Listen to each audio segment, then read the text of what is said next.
Yeah, for sure. Once you hit that period, TV really starts taking off, especially with the radio and news broadcast during the war. So we see this huge shift where suddenly everyone is tuning in for real time updates. It's a whole new wave. Oh, so now they done shift from Andy and Amos making fun of whoever you say these blackface is. So they shifted from that kind of content to coverage of the war. Exactly, yeah. Right around that time, those old racist caricatures started to fade, partly because TV became a more serious medium, especially with the need to report on the war. So you really see this shift from pure entertainment to more real world, urgent programming.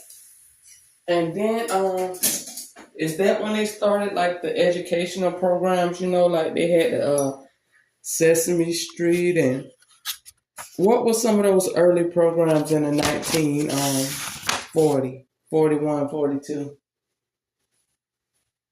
Yeah, that's right. So even before Sesame Street in the 60s, there were these early educational programs, things like Television Classroom and some kids' science shows.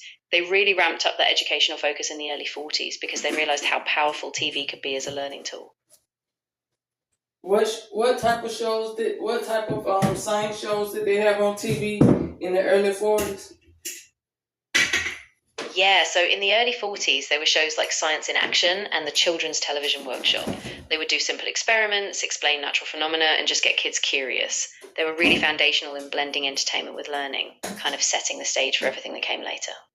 Was this on RCA, NBC, and CBS, GE, and all of them? Yeah, exactly. All those big players, RCA, NBC, CBS, GE, they were heavily involved. RCA, for example, was pushing TV sets, and networks like NBC were experimenting with educational programming. So all those companies were really shaping how TV was used right from the start. Oh.